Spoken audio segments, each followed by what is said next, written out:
a Fernanda Gonçalves. Vamos nos abrir por viver caminhos para a liderança. Você está ouvindo o podcast sobre liderança, produzido em parceria com o programa Sustenta a Vida da Universidade Federal Fluminense. Fala, líder! Eu sou Fernanda Gonçalves, administradora, pós-graduada em Recursos Humanos, treinadora comportamental pelo IFT, e no episódio de hoje falaremos sobre 6 tendências para o futuro do trabalho. Vamos caminhar em busca do autoconhecimento. Vamos pegar a nossa garrafinha de água, nossa canequinha de café para bater esse dedo de prosa. Espero que você esteja muito bem. E já quero te pedir, para você fazer um contato aqui comigo através do WhatsApp DDD 22 99 222 1003. Manda aí para mim uma mensagem falando sobre o que você está achando do podcast, sugestões de temas de podcast, enfim, elogiando o que você achar melhor fazer. Fique à vontade, vai ser uma honra poder responder, a sua mensagem, tá bom? Bom, gente, eu quero falar sobre essas 6 tendências para o futuro do trabalho que saiu na Você RH.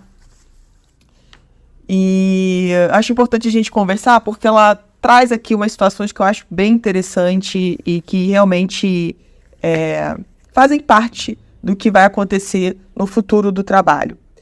O primeiro item que eles trazem aqui é com relação à crise do custo do trabalho.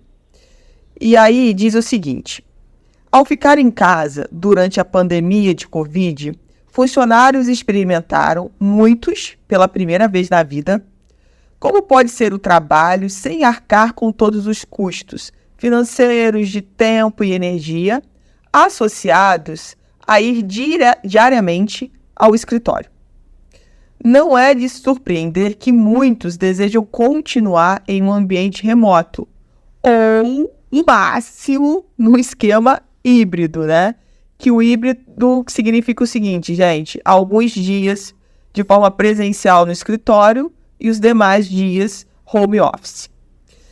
60% dos empregadores aumentaram o número de dias presenciais nos últimos 12 meses.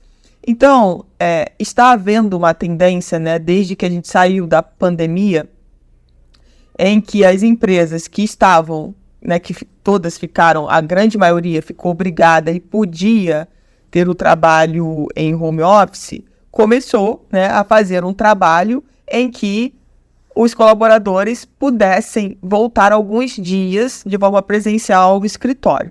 Algumas ainda conseguiram manter essa questão do home office 100%, mas algumas empresas, por motivos particulares, de cultura, enfim, definiram montar esse esquema híbrido, que é exatamente o que eu falei anteriormente. Então, alguns dias fica em home office e outros dias vai até a empresa presencialmente. Diante dessa situação, os colaboradores agora têm uma consciência mais nítida do que é gastar para ir ao trabalho. Em 2024, as organizações que procuram atrair e reter talentos devem encarar de frente a questão do custo do trabalho. Isso pode acontecer de 2 formas. A primeira forma é compartilhando com transparências os custos do retorno ao escritório. E o segundo ponto é encontrando maneiras de reduzir os custos totais de ir à empresa. Isso pode incluir benefícios flexíveis, programas de bem-estar financeiro, creche no local, acolher os pets dos colaboradores no ambiente de trabalho e por aí vai. Então, a gente viu lá na pandemia, quando as empresas foram de alguma forma obrigadas, a instalar esse ambiente online, para os seus colaboradores, aquelas que podiam. Existem segmentos que não puderam fazer isso, era impossível. Enfim, mas as que podiam conseguiram migrar, que era o jeito de funcionar naquele momento. E é claro que o colaborador teve a chance, aquele que principalmente nunca trabalhou no regime desse, de ficar mais em casa, de não perder o tempo, perder esse tempo entre aspas, de ter que sair de casa e ir até o trabalho. Nas grandes cidades, esse tempo é muito precioso, né? Porque as pessoas sofrem com o trânsito. Nas cidades menores, esse tempo é diferente. Mas, enfim, e isso tudo levou o colaborador a começar a pensar, poxa, tem uma parte boa. Claro que no início lá da pandemia, a gente se questionava, se queixava, é muito chato ficar em casa, não tem ninguém para a gente conversar, como é que a gente vai compartilhar as questões? Enfim, a casa muitas vezes não estava adequada, né, para começar a trabalhar, não tinha um espaço só para o trabalho. Enfim, todo mundo teve que improvisar. Isso foi o que aconteceu, a gente teve que dançar conforme a música. Só que nessa mudança e depois dessa adaptação, né, os colaboradores adaptados, não, tem uma parte boa, né, eu ganho tempo, eu posso, ao invés de o tempo que eu uso para ir para o trabalho, antes de trabalhar eu uso na academia, e eu faço na academia do ladinho da minha casa. Então, sim, muitas coisas foram mudando, né? Ter mais tempo para almoçar, por exemplo, em casa com a família. Enfim, também tem as coisas difíceis, né? Que é toda hora alguém te interrompendo na hora que você está precisando trabalhar. Mas, volto a dizer, tudo é uma questão da gente também se adequar à realidade, a família se adequar a essa realidade e a gente começar a ver os pontos positivos, né? Porque tudo tem ponto positivo. E aí, é claro, as empresas também passaram a pensar, poxa, então a gente não precisa ter também grandes escritórios, grandes estruturas, né? O consumo de energia elétrica lá em cima, de água, enfim, de uma série de coisas, de uma estrutura onde, quando a gente faz, por exemplo, um esquema híbrido, você pode ter locais físicos menores, porque a sua equipe nunca vai estar completa, né? Nunca vai estar todo mundo no mesmo dia na empresa. Então, vai haver um rodízio. E nesse rodízio, a empresa pode aproveitar melhor os seus espaços, alugar, enfim, se desfazer. E aí a empresa vai pensando nessa questão do custo, porque sim, você ter os colaboradores todos os colaboradores na empresa, 5 dias na semana, por exemplo, isso vai aumentar o custo do que acontecia durante a pandemia, para as empresas, para os segmentos que tiveram que se adequar, que conseguiram se adequar na questão do online. Então, essa é uma questão que, mesmo que às vezes os empregados, né, os colaboradores achem que a empresa não está olhando para isso, mas ela também está olhando. Então, como adequar essa questão do custo do trabalho com essa nova realidade do trabalho remoto ou ambiente híbrido? Isso é uma coisa que as empresas estão olhando e isso vai ser, eu acho que cada vez vai ser mais decisivo para a tomada de algumas decisões. A segunda, a inteligência artificial cria e não diminui oportunidades. Então, o que aconteceu também, né, que quando a inteligência artificial começou a ser muito divulgada, enfim, falamos muito sobre isso e ainda se fala muito, porque tem muito ainda para ser descoberto desse mundo, muitas pessoas começaram a pensar nisso, vamos perder emprego, né, vamos ficar desempregados. E aí a matéria diz o seguinte: apesar da ansiedade relacionada a como a inteligência artificial generativa afetará os empregos no curto e médio prazo, haverá pouca substituição. A tendência é os profissionais terem novas responsabilidades, principalmente na elaboração de instruções para as ferramentas de inteligência artificial. Ou seja, a implementação da tecnologia criará novas funções, expandindo também as oportunidades de trabalho. 22% dos funcionários acham que a inteligência artificial vai tomar seu posto. Mas tem um problema. Apenas 1/3 dos funcionários relata saber os planos da empresa quanto à tecnologia. Então, as empresas aqui precisam comunicar de forma mais clara quais são os seus planos com relação à utilização da inteligência artificial. Os líderes devem avaliar, como RH, como os investimentos da inteligência artificial vão mudar os fluxos de trabalho de suas equipes e a melhor forma de comunicar essas mensagens aos funcionários. Então, isso é importante, gente, porque quando a matéria fala aqui, né, da importância da gente olhar como novas funções serão criadas por causa da inteligência artificial e não ficar focado nas tendências, nas questões que a inteligência artificial vai resolver. Se ela consegue resolver, eu acho que a gente tem condições de fazer coisas mais importantes enquanto seres humanos. O terceiro ponto que ele traz é a importância da gestão de conflitos, porque ele fala sobre a questão que os gerentes precisam estar preparados para gerir melhor os conflitos. E diz o seguinte: apenas 26% dos funcionários afirmam que os membros de sua equipe compartilham opiniões semelhantes sobre questões sociopolíticas.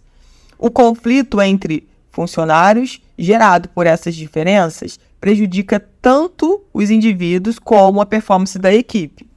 E quem deve resolver isso? O gerente, o líder da área. E 57% dos gestores dizem que são totalmente responsáveis pela gestão de conflitos entre seus subordinados diretos. Isso é super importante. O líder se posicionar nessa questão de gerenciar esses conflitos, porque eles vão acontecer. É natural. O que o gestor tem que estar preparado é, conhecendo bem os seus liderados, saber como vai diminuir esses conflitos, ou vai resolver de vez esses conflitos. E aí, conhecendo a equipe, conhecendo cada um individualmente, fica mais fácil de poder resolver isso, tá? O quarto ponto diz o seguinte: o diploma perde importância. A formação universitária era um dos principais requisitos nas ofertas das vagas de ontem, não nas de amanhã. As organizações... não tá legal esse texto não, vou voltar de novo aqui, Adriano. A formação universitária era um dos principais requisitos nas ofertas de vagas de ontem, não nas de amanhã. As organizações estão cada vez mais destruindo esse teto de papel, essa barreira invisível que alguns trabalhadores sem diploma ainda enfrentam, e adotando a contratação baseada nas habilidades, nas soft skills. Grandes empresas, incluindo o Google e a Century, já removeram muitos de seus requisitos de graduação para atrair talentos qualificados sem essa limitação. A Amazon, por exemplo, tem sua própria universidade e escolas de negócios para explorar as habilidades de que precisará para avançar. Isso também é bem interessante, quando a própria organização tem aí a sua universidade e consegue aí colaborar com o desenvolvimento do que esse colaborador precisa na função que está. E muitas vezes a habilidade que está faltando, por exemplo, no currículo dele, essa universidade tem condição de desenvolver, de ajudar esse colaborador a desenvolver. A quinta, a diversidade, equidade e inclusão, tá com a sigla aqui, DEI, consolida como forma de trabalho. Então, diz o seguinte, que depois de muita atenção corporativa com relação à diversidade, à equidade e à inclusão, a partir de 2020, houve, nos últimos 2 anos, um aumento nos sentimentos de desilusão com esses fatores. Em alguns países, os Estados Unidos em particular, há até uma resistência direta. Então, 2 em cada 5 funcionários relatam sentir-se alienados pela estratégia de sua organização. Mas é um caminho sem volta. A necessidade de uma força de trabalho diversa, equitativa e inclusiva vai se consolidar de vez na mente das lideranças. Essa cultura vai sair de silos na empresa para ser incorporada em toda a organização. Então, o que a gente precisa olhar aqui também é que as organizações precisam explicar melhor como vai funcionar, de fato, né, na prática, essa questão da diversidade, equidade e inclusão. Como que isso vai funcionar na prática? Porque falar, fazer slogans, enfim, colocar em parede frases bonitas, isso é fácil. A questão é como a gente consegue praticar isso de verdade, sabe? E isso tem que estar claro para que o RH, junto com a liderança, foque principalmente, quando a gente fala de estratégias de recrutamento e seleção, né, que esteja clara a importância da diversidade, da equidade e inclusão. E isso vai fazer com que o RH comece a pensar de uma forma onde ele consiga incluir tudo isso que a gente está falando aqui. Mas se isso não é falado, se isso não é conversado, se a gente não para conversar como isso vai ser feito na prática, não adianta só falar, só ter teoria. E aqui mostra, né, como que os colaboradores não conseguem ver isso na prática. Tá ainda fraco. Então, as empresas precisam olhar porque é uma tendência. E a sexta tendência: os estereótipos de carreira entram em colapso. Mais funcionários vão sair do mercado de trabalho no meio da carreira, mudar de setor ou abraçar modelos de emprego não tradicionais. A Gartner identificou que 71% dos trabalhadores da geração Y dizem que a pandemia os fez repensar o lugar que o trabalho deve ocupar em suas vidas. As empresas podem enfrentar os riscos dessa realidade por meio de 5 caminhos principais para atrair e reter talentos. Vamos falar sobre esses 5 caminhos. 1. Oferecendo trabalho temporário ou horas reduzidas para proporcionar maior flexibilidade. Facilitando saídas temporárias com programas de licença no meio da carreira para que as pessoas equilibrem melhor sua vida. 3. Aumentando a rotatividade de cargos da empresa para que os colaboradores possam achar aqueles que se sentem mais felizes. 4. Trazendo funcionários aposentados de volta como mentores. E 5. Removendo os limites de idade para a aprendizagem de qualquer pessoa, de modo que mesmo os mais seniores possam se especializar em uma nova disciplina sem nunca perder a motivação. Muito interessante esse sexto. Eu vejo muito sentido, tá? Para mim faz muito sentido. Sim, eu vejo que cada vez mais as pessoas estão começando a repensar sobre carga horária de 44 horas, dos benefícios, do que estão fazendo da vida, se o trabalho que hoje elas fazem realmente faz sentido, né, tem propósito. Então, isso tudo tem chamado muito a atenção das pessoas de uma forma geral e principalmente da geração Y. Então, a gente precisa sim olhar para como, dentro do nosso segmento de trabalho, a gente consegue fazer com que a gente tenha colaboradores para trabalhar. Então, como que a gente facilita isso? Como que a gente pode flexibilizar enquanto empresa? Nem sempre, gente, dá para fazer isso em todos os segmentos, com todas as empresas. Mas é importante a gente pegar a nossa situação, a nossa empresa e começar a pensar. E aí, o que eu posso fazer dentro dessas 6 tendências que a gente conversou aqui, que para mim faz muito sentido? O que a gente pode fazer enquanto empresa para estar mais próximo dessas tendências? Sabe? Para que as pessoas realmente desejem trabalhar conosco. Eu acho que independente do tamanho da empresa, a gente sempre pode fazer alguma coisa para estar mais próximo disso, desse futuro, antecipar esse futuro, né? Estar preparado para esse futuro. Então pensa sobre isso, porque às vezes a gente vai para um lugar que a gente pensa assim, não, minha empresa é muito pequenininha, não tem como fazer nada disso não. Pô, você está falando do Google, pelo amor de Deus, como que eu vou comparar a minha empresa com o Google? Mas não é sobre comparação, né? É sobre você olhar hoje a sua realidade e o que você pode estar implementando sobre essas 6 tendências. Né? Como que você pode, por exemplo, ajudar os seus gestores a terem condição de resolver os conflitos que acontecem dentro da equipe deles, né? Como é que você prepara, como é que você treina essa skill essencial? Então, a gente pode sempre fazer alguma coisa. O negócio é ter coragem para colocar o plano em ação, né? Sentar para conversar, fazer um brainstorm, enfim, pensar em coisas para trazer para a realidade hoje da empresa e aproximar, né, dessas tendências. Em busca do autoconhecimento e evoluir. Você ouviu mais um episódio do podcast sobre 6 tendências para o futuro do trabalho, do programa de extensão Sustenta a Vida da Universidade Federal Fluminense. Caso deseje enviar alguma mensagem, envie para o nosso WhatsApp DDD 22 99 222 1003, colocando no assunto da mensagem o nome do especialista desejado. Para mais informações sobre os nossos projetos, acesse fernandagonçalves.com, sustenta-vida.com, nosso-EAD gmail.com. No podcast sobre liderança e aprender,